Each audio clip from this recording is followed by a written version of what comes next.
Welcome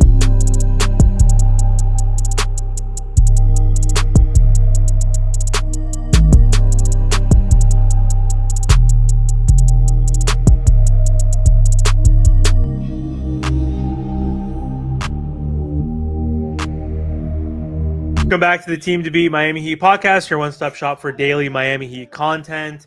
We are live here post-game after the Miami Heat got their first victory of the season against the Memphis Grizzlies on the road, beating the Memphis Grizzlies 146-114. This was the third highest scoring game in Miami history. They also scored, I believe, 84 points at half, which was the most they've ever scored in any half in Miami Heat history. I'm here with Coach Geo, aka Geo Valdez. How are you doing today, Geo? I'm doing great, Amir, man. Thanks for having me on. What a game, dude. That was really nice to see. I'm excited for the season, man. I really am. I am too, man. And the key mantra whenever the Miami Heat lose a game is typically a bounce back. Bam always posts that online.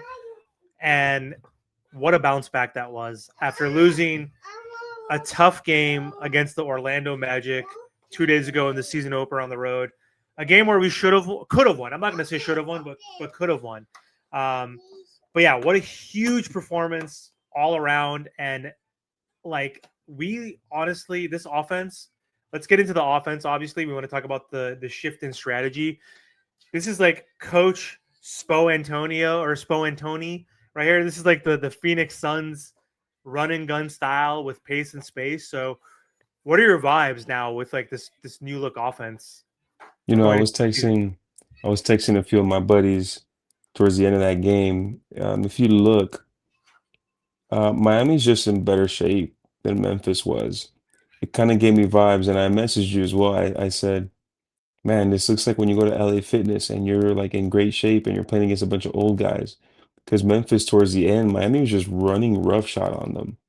And there's a lot of good things that I'm seeing, man. There's a lot of good changes.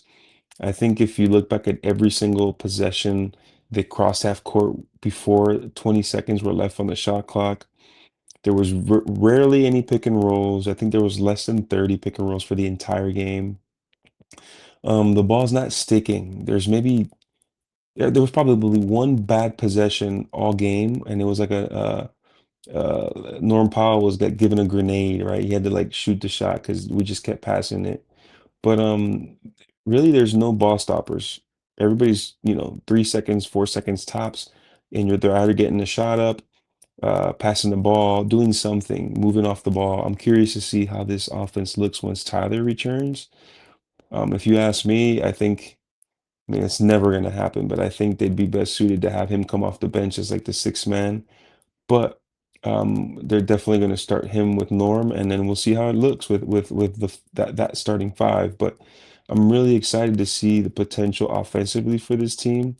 Today they showed up on defense because last game against Orlando they kind of were picked apart by Franz Wagner. But let's see, man. This team was really exciting today.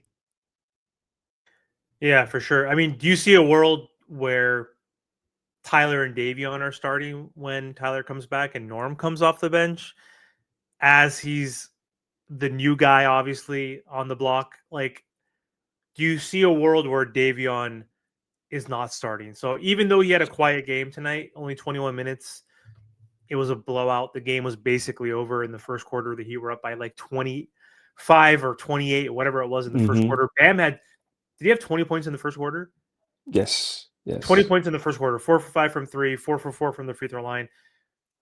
Ridiculous game. Like the fact that he only finished with 24 points pissed me off. He did get cold in that third quarter, but who cares? It was fine.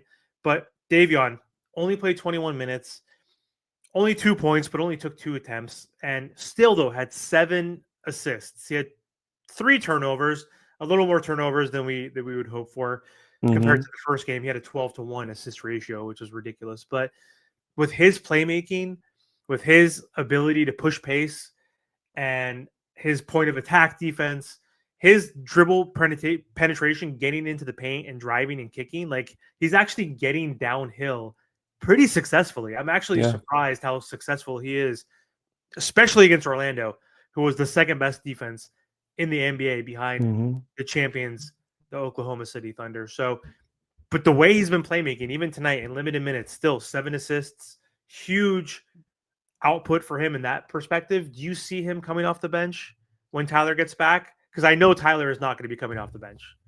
Yeah, I see Davion being the guy that comes off the bench just because, we all love Drew Smith, but I mean, come on, man. They paid Davion comparable to what other guys that come off the bench at his position get paid.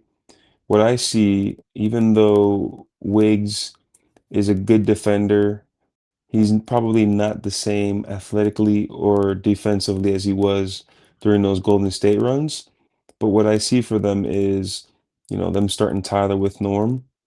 Norm probably guarding the secondary ball handler. And then depending on matchups, right? Like Wiggs would be the guy guarding the other team's best wing player. But it depends, right? Because some wing players might, like, let's say Tatum gets healthy and Tatum comes back. I can easily see Bam guarding Tatum, and you have what's this Wiggs guard Jalen Brown. Like who knows? But at the end of the day, I think when Tyler comes back, they're gonna have their highest paid players.